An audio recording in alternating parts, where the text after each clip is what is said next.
Tania, alors aujourd'hui je vous retrouve pour une toute nouvelle vidéo. Aujourd'hui j'ai décidé de vous faire un petit update film et série télé.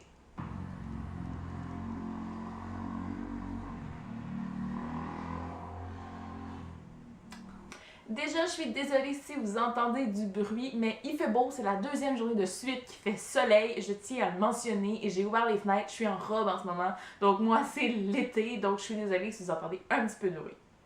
Je sais qu'il ne s'agit plus nécessairement de grandes nouveautés parce que ça fait quand même un petit moment que ce film-là et cette série-là sont sortis et que je les ai écoutés aussi, mais je tenais quand même à vous en parler aujourd'hui. Donc c'est sûr que je vais vous parler du film La Belle et la Bête ou Beauty and the Beast en anglais et aussi de la série très controversée 13 Reasons Why ou 13 raisons en français. Je commence par le sujet léger de cette vidéo. Donc, le film La Belle et la Bête, donc la nouvelle version du film avec Emma Watson. J'ai vu ce film-là à 2 reprises. Je l'ai vu en français et en anglais parce que oui, déjà dans la version québécoise, en français, les paroles des chansons ne sont pas les mêmes que dans la version Disney de 1990 et quelques. Donc, j'ai voulu comparer, j'ai voulu vraiment entendre les chansons aussi en VO. Je suis super contente de l'avoir fait. J'avoue qu'il y a certains trucs avec l'accent que des fois je n'avais pas tout à fait compris, donc je suis contente de l'avoir vu en français aussi. Bref, je l'ai vu 2 fois. Et je l'ai adoré les 2 fois. Je l'ai tout autant apprécié les 2 fois. Je l'ai peut-être même apprécié encore plus la deuxième fois que je l'ai vu. Je sais pas pourquoi, mais j'ai découvert encore plus de choses, encore plus de détails que je me suis rendu compte avec ce film-là et j'ai adoré du début à la fin. Déjà, celle qui fait Belle, donc Emma Watson. Oh my god, c'est la Belle parfaite. Je sais pas si c'est à cause de son rôle d'Hermione dans Harry Potter qu'on a cette vision-là d'elle, de la jeune fille qui aime énormément lire et qui est un petit peu à part des autres. Mais j'avoue que même Emma Watson elle-même est une fille qui est une jeune femme en fait, qui est très instruite. Donc ça ressort, on dirait, et elle était parfaite pour jouer ce rôle-là de Belle, qui est une jeune fille qui rêve d'aventure, qui rêve de beaucoup plus que ce que la vie peut lui offrir en fait. Donc, elle rêve énormément, elle lit énormément, elle a envie de voyager, elle a envie de voir le monde. Donc, elle était parfaite pour jouer le rôle et elle l'a joué à merveille. Je dois dire que j'ai adoré sa voix aussi. Je m'attendais pas à ce qu'elle chante aussi bien, c'est juste merveilleux. Sincèrement, les chansons, là, je me repasse la bande son, genre la bande originale du film en boucle depuis qu'elle est sortie, depuis presque 2 mois maintenant, parce que oh my god, j'adore les chansons, j'adore, je les connais par cœur maintenant, c'est fou, j'adore ça, donc vraiment, ce film-là était juste génial. Mention spéciale aussi à l'acteur qui fait Gaston, qui est le Gaston idéal aussi selon moi. Oh my god, les petits ajouts qui ont été faits, comme par exemple la scène où est-ce qu'il se regarde dans le miroir, qui se parle à lui-même. Oh my god, que je l'ai trouvé drôle, c'était hilarant, vraiment, donc vraiment mention spéciale à lui parce que c'est un Gaston extraordinaire. Élément qui diffère d'avec le film Disney en dessin animé en fait des années 1990, c'est l'ajout de certaines chansons, de certains éléments à l'histoire qu'on n'avait pas en fait dans l'histoire originale.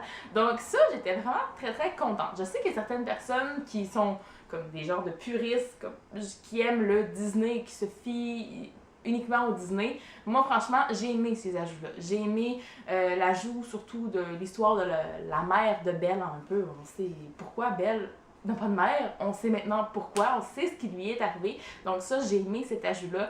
J'ai aimé aussi l'ajout à la toute fin. Je ne vais pas vous spoiler nécessairement, là, mais vous connaissez le film. On s'entend, c'est La Belle et la Bête, on sait qu'est-ce qui arrive.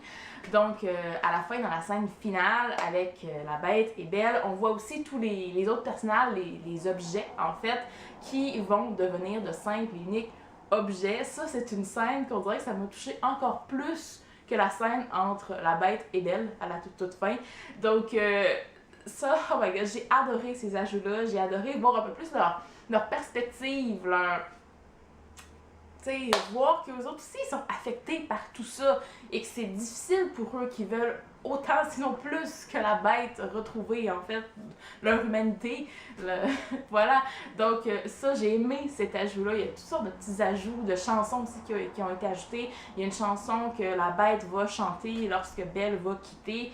Et ça aussi, moi, je l'ai adoré. Je sais que c'est pas tout le monde, mais moi, je l'ai adoré cette chanson-là. Je trouve que ça donne un aspect plus humain à la bête. On voit vraiment qu'il a changé à ce moment-là. Donc ça, j'ai adoré aussi. Franchement, tous les ajouts qui ont été faits, moi, j'ai adoré. Donc, dans l'ensemble, je dois dire que c'est une magnifique adaptation de ce conte de Disney. Oh my god, que j'ai adoré. Je vous conseille fortement de regarder ce film-là. Si vous aimez, en fait, les contes de Disney, les films de Disney, moi, La Belle et la Bête, c'est mon préféré. C'est mon film préféré. C'est peut-être, c'est dans mon top 3, mais je pense vraiment que c'est mon préféré. Donc, j'espérais vraiment que l'adaptation soit à la hauteur de mes attentes. Elle l'a été. J'ai été totalement séduite et satisfaite. Donc, allez voir ça si c'est pas déjà fait. Maintenant, j'entre dans le vif du sujet, ou le sujet un peu plus controversé, parce que oui, je vais vous parler de la série 13 Reasons Why, ou 13 raisons en français. Je sais qu'il y a énormément de personnes qui ont vu la série, qui ont fait des vidéos review sur la série. Quand c'est sorti, j'avais envie d'en faire une, mais avoir toutes les vidéos qui sont sorties, je me suis dit, ma vidéo va se perdre dans l'eau, ça me tente pas de faire ça, ça me tentait pas de faire une vidéo que sur ça nécessairement. Donc, j'ai eu envie de combiner, de vous en parler quand même aujourd'hui parce que j'ai adoré cette adaptation-là. J'ai lu le livre quand j'étais adolescente, donc ça fait maintenant 7-8 ans là, que j'ai lu le livre. C'est un livre qui est quand même paru au début des années 2000. Bon, en tout cas, je me souviens plus exactement, là, mais ça fait un bon bout de temps, au moins une dizaine d'années, certain que ce livre-là est sorti, je crois. Donc, je l'ai lu avec son ancienne couverture LED en français. Oh my god, j'aime tellement mieux la réédition avec les personnages de la petite série télé. Bref, donc, j'avais pas tant de points de comparaison parce que ma lecture du livre datait de plusieurs années, donc je me souvenais de beaucoup de choses, des grandes lignes, mais pas de tout de chaque cassette, disons. Je me souvenais de clés, de ce qui lui arrivait, bon, un peu, voilà. Mais pas plus que ça. Donc, je me suis plongée dans cette série-là. Je me suis dit, je relirai pas le livre, je sais à peu près de quoi ça parle, puis j'ai envie de redécouvrir l'histoire, de pas avoir à lire le livre, puis réécouter la série, puis m'attendre à tout ce qui va arriver. Vous comprenez? Donc, je me suis vraiment immergée dans cette série-là. Quand je l'ai commencé, il était samedi, il était 15h30 dans l'après-midi, et j'ai écouté les 7 premiers épisodes sans arrêt. Donc, je me suis couchée, il était à peu près 1h du matin quand j'ai arrêté d'écouter la série. C'est vraiment parce que les yeux me fermaient tout seul, parce que j'aurais continué. C'était totalement addictif. Après ça, j'ai peut-être plus échelonné, disons, sur une semaine, les 6 ou 7 épisodes qui me restaient, là.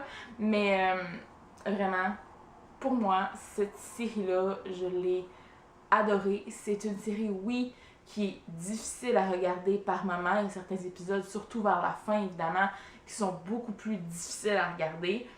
Mais moi, j'ai trouvé ça totalement addictif. Je l'ai adoré. Et c'est peut-être parce que je suis pas dans la tranche d'âge maintenant qu'ont les personnages que je suis capable de voir ça sous un autre angle, avec un œil neuf, avec une bonne vision critique, disons, de tout ça, de la situation. Puis c'est ce qui a fait aussi énormément de controverse avec cette série-là, c'est que on pense que les jeunes qui vont regarder la série vont devenir totalement dépressifs. Je ne vais pas banaliser tout ça, ça c'est sûr et certain. Je sais que certaines personnes qui sont plus fragiles, qui vont regarder la série, vont peut-être se sentir plus touchées, vont peut-être croire que le suicide est une solution à leurs problèmes, ce qui n'est pas du tout le cas, hein, je vous l'avoue. Mais je suis quand même dans la catégorie des personnes qui croient que c'est important de regarder cette série-là, donc je voulais quand même vous donner mon avis là-dessus. Donc, à savoir, est-ce qu'on doit la regarder, est-ce qu'on ne doit pas la regarder, est-ce que les jeunes doivent la regarder ou pas. Moi, je crois que oui. Je crois que c'est important d'avoir cette vision-là parce que je vois pas pourquoi on devrait interdire à nos jeunes, je dis à nos jeunes, oh my god, je me sens vieille en disant ça, aux jeunes de regarder cette série-là sous prétexte que ça pourrait leur donner des idées suicidaires encore plus qu'ils pourraient en avoir déjà. Donc, je vois pas pourquoi. Je trouve ça totalement ridicule parce que ils sont dans cette réalité-là jour après jour à l'école. C'est ça maintenant. C'est ça l'intimidation. C'est ça la cyberintimidation. Il y a énormément de jeunes qui, oui, ils vont être victimes de viol aussi, qui diront pas, qui vont se suicider, qu'on verra pas les signes. Ça arrive tous les jours. Et moi, je trouve ça super important d'en parler. Je trouve extrêmement important d'en parler, de montrer cette réalité-là, parce que c'est pas en se bouchant les yeux qu'on va faire avancer ce processus-là, qu'on va avancer en tant que société là-dedans. Donc, c'est peut-être une façon dure, crue et difficile de montrer cette réalité-là parce que on a choisi dans la série de montrer certaines scènes de viol, certaines scènes, la scène de suicide de Hannah, en fait. Donc, on sait dès le départ, oui, qu'elle se suicide, qu'elle est décédée. On a changé la façon aussi dont elle va se suicider, là. Donc, je crois que dans le livre, si je ne me trompe pas, elle va avaler juste plusieurs cachets, là, des pilules, puis elle va juste voilà, mourir. Dans la série, c'est sûr qu'elle va décider qu'elle va se trancher les veines dans son bain. Donc, on voit cette scène. Je vous le dis tout de suite, hein, je crois que vous êtes sûrement au courant aussi. Donc, on voit cette scène et même si c'est oui une scène qui est extrêmement difficile à regarder, même moi, comme je me revoyais quand j'étais plus jeune, puis j'ai eu des difficultés quand j'étais plus jeune, puis j'en voyais ça, puis j'étais comme ouh, ça vient me chercher vraiment. Mais je crois que c'est important de voir ça parce que ça montre exactement ce que c'est. On voit pas Hannah qui fait ça, qui est soulagée après l'avoir fait, qui est libérée. On voit une jeune fille qui souffre durant cette scène-là, qui c'est extrêmement difficile. Elle est totalement en perte de contrôle. C'est ce que j'ai aimé qu'on le montre de cette façon-là. Je sais que dans la série, c'est romancé un peu aussi avec Clay et Hannah, évidemment. C'est une série américaine, puis il faut avoir quelque chose à quoi s'accrocher. Puis je crois que c'est aussi pour ça qu'on s'accroche autant, qu'on s'attache autant au personnage, c'est qu'on a cet infime espoir, même en sachant dès le début que la série est sur une fille qui se suicide, on espère quand même que c'est pas vrai, puis qu'on va se réveiller, puis que c'est juste un mauvais rêve. Donc, voilà, c'est une série que je trouve importante à regarder. Oui, c'est cru. Certaines scènes sont très difficiles, mais je vous conseille fortement. Donc, si vous avez regardé la série sur Netflix, donc j'imagine que c'est le cas, hein, quand même, d'aller voir le petit making-of aussi, qui est après les 13 épisodes où c'est Selena Gomez qui a réalisé en fait la série. On voit aussi plusieurs acteurs de la série parler un peu de ce phénomène-là et du pourquoi aussi on a décidé de montrer ces scènes-là qui sont très difficiles à regarder. Donc, je crois qu'on comprend beaucoup mieux aussi la vision et moi, je suis tout à fait en accord avec tout ça. J'ai compris beaucoup de choses en allant juste regarder ce petit making-of-là, puis cette entrevue-là qui dure, cet épisode-là qui dure une trentaine de minutes environ. Je vous conseille vraiment d'aller regarder ça parce que ça ouvre les yeux sur beaucoup de choses, sur la vision du pourquoi ils ont décidé de faire ça comme ça. Et voilà. Donc, je suis totalement en accord avec ça. Je trouve que c'est important de regarder la série, même si c'est une série qui est difficile. Dans son ensemble, d'un point de vue divertissement, j'ai adoré comment c'est fait, c'est extrêmement addictif. Chaque épisode est une cassette, il y a 13 cassettes, il y a 13 épisodes, c'était magnifiquement fait. J'ai adoré les acteurs, j'ai adoré Hannah, j'ai adoré tout. Il y a des personnages que j'ai détestés, j'ai des personnages que j'ai adorés. J'ai adoré cette série-là. Voilà. Je ne m'étendrai pas plus là-dessus. Il y aura une saison 2, on le sait maintenant, qui va sortir en 2018. Il y a énormément de questions qui sont laissées comme sans réponse à la fin de la saison 1, puis je le voyais venir la saison 2, c'était assez facile à prévoir, même s'il n'y a jamais eu de suite au livre en tant que tel. L'auteur va quand même dans ce processus-là pour la saison 2, donc ça, c'est sûr qu'il va y avoir une ligne, un fil conducteur, donc on ne perdra pas la petite touche de l'auteur qui a fait le succès du livre et de la série, donc ça, je suis hyper contente, j'ai vraiment hâte de savoir ce qui va arriver dans la saison 2, ça c'est sûr et certain, je vais regarder ça comme directement quand ça va sortir live, là. J'ai juste hâte, puis je suis sûre et certaine que je vais regarder la série encore et encore avant que ça sorte. Donc voilà, c'était mon avis sur cette série très controversée qu'est 13 Reasons Why. Et bien voilà, donc sur une note un peu plus joyeuse, c'est ce qui conclut cette vidéo. Je sais que, on entre dans le vif du sujet, mais voilà, je tenais à vous parler de ces deux phénomènes, La Belle et la Bête et 13 Reasons Why. Ça va pas du tout ensemble, mais je tenais à vous en parler quand même et je les ai combinés dans cette vidéo. Voilà, pour votre plus grand bonheur, ou peut-être pas, on sait pas, voilà. Donc voilà, en attendant la prochaine vidéo, moi je vous dis à la prochaine et bonne lecture. So can we go back to when I thought you were perfect?